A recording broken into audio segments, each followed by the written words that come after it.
Wild Mountain Thyme is another tune that is in the public domain. It is not necessarily considered a hymn tune, but another thing that many composers are doing, and in this case David Haas, has written a Magnificat called Holy Is Your Name to this tune.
The wonderful, awesome thing about tunes like this is that they're not difficult to engage harmonically. The chords are always very simple.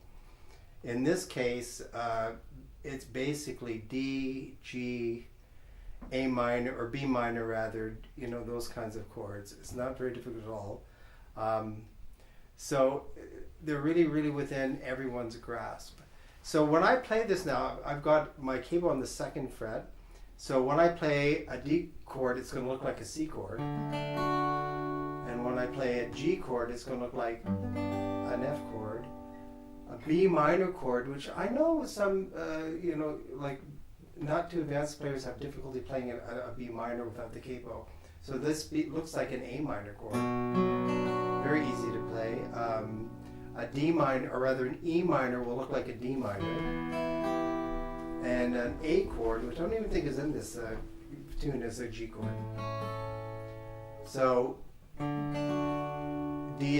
C is D, F is G, G is A. See, there's only a 1-letter difference between, because I'm only got my capo on the 2nd fret, which raises my guitar up 1 full tone, 1 full step.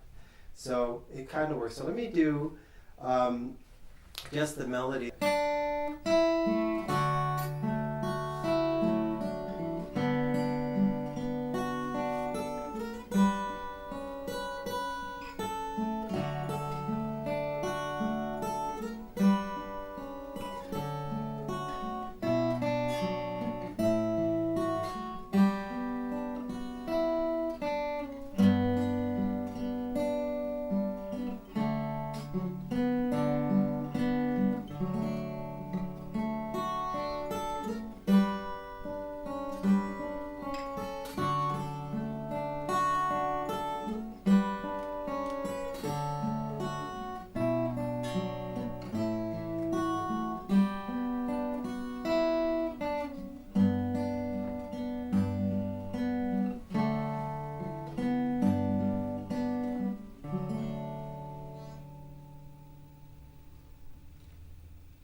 Okay, there's a couple things when I teach, I have several guitar students, and what I try to relate to them is it's important to not get too married to a single way of doing things, to try to vary things and try to look at alternative ways to hold chords, to think about chords. So this is one of the things that we're trying to emphasize here. C is D, F is G, that kind of thing. The capo's on the 2nd fret. What I'm playing here is actually in the key of D.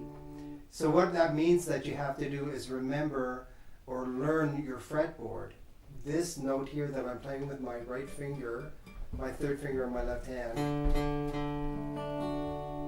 is a D note, it's not a C note. It's not part of the C chord, it's the D chord. And that's the root here of the chord. That's the basis. This is the note I say to my students that you name the chord after. It's on the 5th string. It's under your 3rd finger. That's the name of the chord. If I move it up 2 more frets, this chord becomes an E chord, an F chord. Things move like that. So, so the chords I'm using, D, G. This is not the only way I'm playing G though. When I need this note as my melody, so this is what I'm doing, right? I'm playing, my melody note is an F sharp. It's right on the top here. It's kind of my third finger on the first string. I played my G chord there because my melody is kind of in the middle of the chord. But now I need the G chord up here, like this. This is the basic, a very basic way of playing it. These three notes, G, D, and B, which is what they actually are, even with the capo there. That is the G chord, and there's the melody note there. So I'm going to play the melody in the middle of the chord here. Now it's on the top of the chord. Back to this chord. I'm going to use this G form here, this voicing, a lot. Here's my B minor. It looks like an A chord. It pretty much is. It's not what it calls for, but what I put that in there. That's an E minor chord.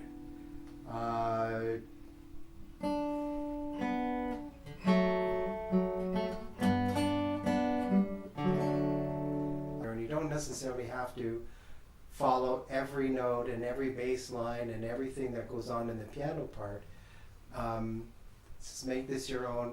The idea is to get the melody out and to support the melody, because when we do that, believe it or not, that's better kind of support for congregational singing, for assembly singing, because yes, assuming people can hear your guitar and can hear the melody, they'll know what to sing. It's like the piano playing the melody as it plays, or the organ playing the melody as the organist plays. Assemblies need the melody.